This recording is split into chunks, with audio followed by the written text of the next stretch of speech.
Enough with the fantasy damsels in distress. Let's bring in some ladies who can throw some punches. Here are 10 fantasy romance anime where the badass girl falls for the boy. Let's go.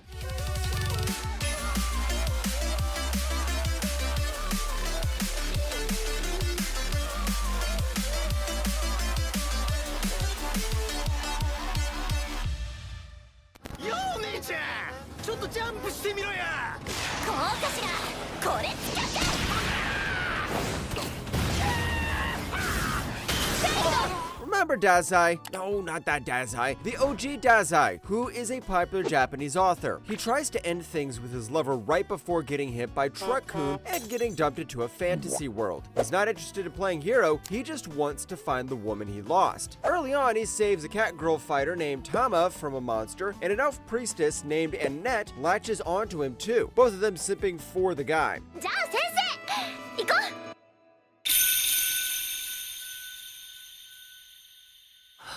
The trio might look like your average fantasy trio, but these people have some really great dynamics. Dazai is the guy who never reacts to anything, doesn't simp, and just wants to die. Annette and Tama give the romance dynamic and the comedic relief the show deserves, because otherwise it's going to be pretty depressing. Oh, and the badass girl here is Tama, if that's what you're searching for.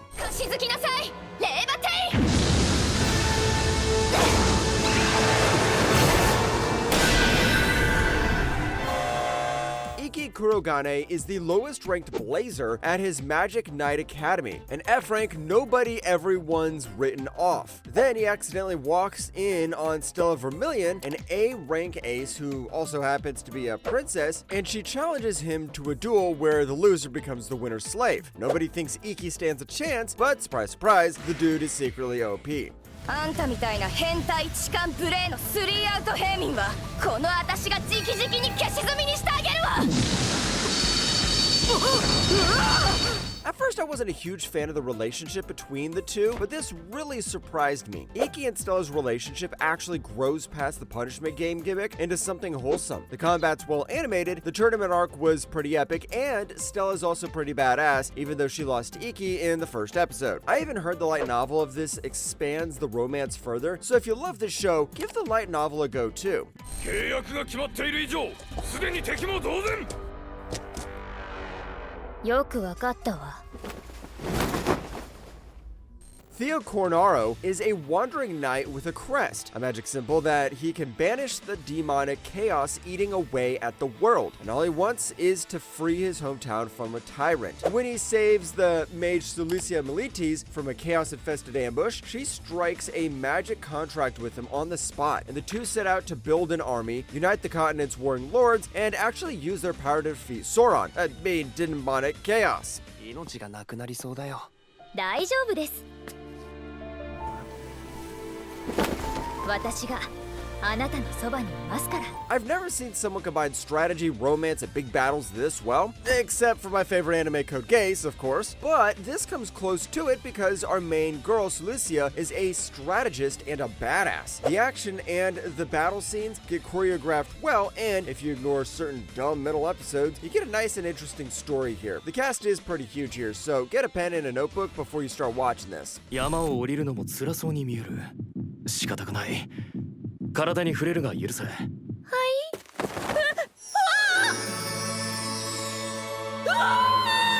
Serafina de la Viante is the strongest knight in the West, and after 7 years of fighting, she loses a duel to the barbarian king Veor and becomes his prisoner. She's braced for revenge and humiliation, and what she gets instead is a marriage proposal and a barbarian culture that turns out to be nothing like the propaganda she grew up on. 不分なやつだの。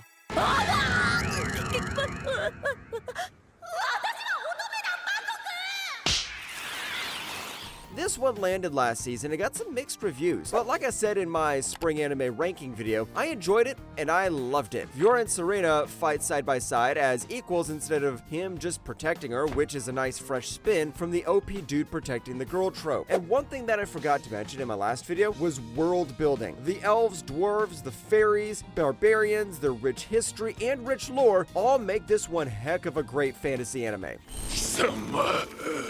少年に妖魔の匂いがまとわりついていた。近くにいると睨んでつけていたんだ。Claire's a claymore, half human, half monster, built and trained by an organization for one job, hunting in the shape-shifting Yuma that hide inside human towns. When she wanders into Rocky's village to kill the monster wearing his neighbor's face, the fallout leaves him with nowhere else to go, so he starts following her. 料理はうまいと言ったな。よし、料理番としてならついてきてもいい。This is like Dororo, but here we have a guy following a badass girl to nowhere. I know this doesn't stick a lot as a romance anime unless you notice the subtle romance, but as a fantasy anime, this does a ton of things right. The Teresa arc was done really well, the world building gives this gothic horror feel, and Madhouse's animation gives the whole world building a ton of justice. The only problem I have is how Rocky, the main guy, really needs to grow a spine after the first two arcs. それじゃ心置きなくやっちゃいますね。このガキ。This one flips the badass girl formula a bit and gives us a badass guy to pair up with a badass girl. The world's #1 killer gets betrayed and executed by the organization he served, then a goddess offers him a second life with one job: stop a hero prophesied to destroy the world. Reborn as Lu Thutha Day, heir to a family of aristocratic assassins, he trains under his parents and starts building a team including the mage Dia and the assassin Maha. いい動きだ。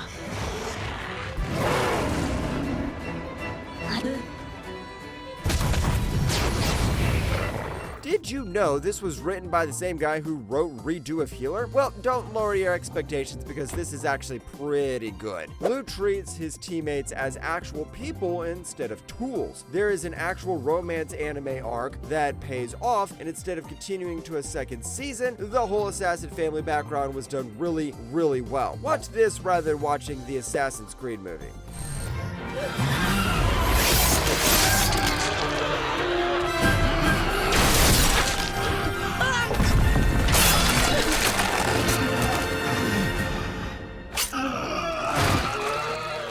Belcranial's a rookie adventurer in the city of Orario, diving into the monster-filled dungeon with his tiny, loud, utterly devoted goddess, Hestia, backing him from their broken little church. Early on, the legendary sword princess, Ace Wallenstein, saves his life mid-dungeon, and Bel falls for her on the spot, hard enough that his drive to become someone worthy of standing next to her actually fuels his growth as a fighter. なんで？すいません。あ、元気だ。何やってるの、ベル君。 This is an anime I've been ignoring for so many times, thinking it was just a generic harem anime. And yes, it has harem, but the story outweighs the harem multiple times. The whole second season arc with Ishtar was superb, and the fight choreography goes up a notch every season, and for Ice is the best girl for those of you who want a badass lady in your fantasy anime. Heck, season 3 is making her fight Bel Carnal for the final season. そして今、たまりにたまったそれらはテレネッツァさんという火種によってついに爆発することになったのでした。 Scarlet L. Vedemian's been holding back her instincts for years. She'd rather throw hands than play noble, but keeping up appearances means enduring her spoiled fiancé Prince Kyle instead. When Kyle publicly humiliates her and calls off the engagement over a commoner he's fallen for, Scarlet stops holding back. She pulls on her studded gloves, becomes the Mad Dog Princess again, and starts handing out beatdowns the nobility of this kingdom have had coming. ごきげんよう、ジュリアス様。学年首位おめでとうございます。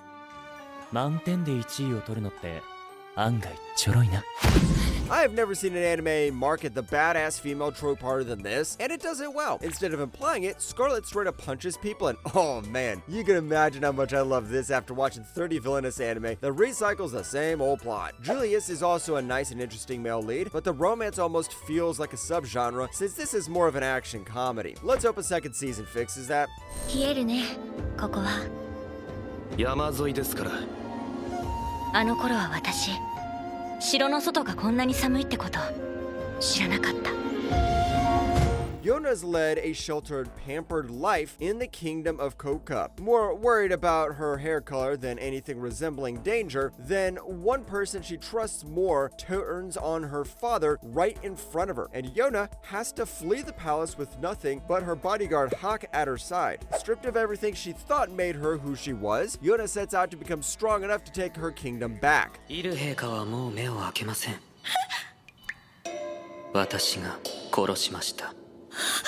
If Scarlet from May I Ask for One Final Thing is the explicit stereotype of a badass girl, Yona is the implicit stereotype. And I don't mean it in a bad way. Her growth from a sheltered princess to someone who can fight for herself is so well done, and is pretty much the backbone of the whole show. And her dynamic and romance in Hawk is still one of my favorite shoujo romances. There is a sequel anime announced, so let's hope that one comes soon.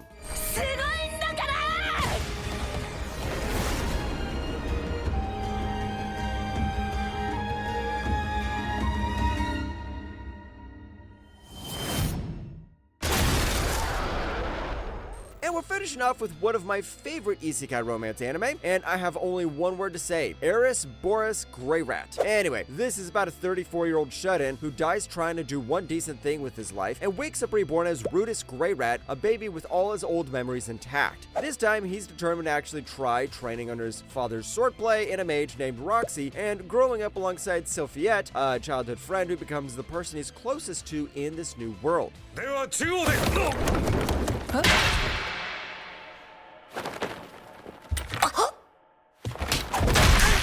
Mushoku Tensei does fantasy like free rent, action like solo leveling, and romance like, I really can't find a romance anime to compare. But the reason why this is number one is because of Eris herself. She's like a childhood friend to Rudis, and she goes through one of my favorite character arcs in fantasy. She comes back in the latest season 3 as one of the most dangerous swordsmen, and this is an arc I have been waiting for a long time. Yes, I know Rudis' pervy habits get a comedic spin, and I'm not downplaying it, but if you ignore that, this is one of the best fantasy anime you can watch.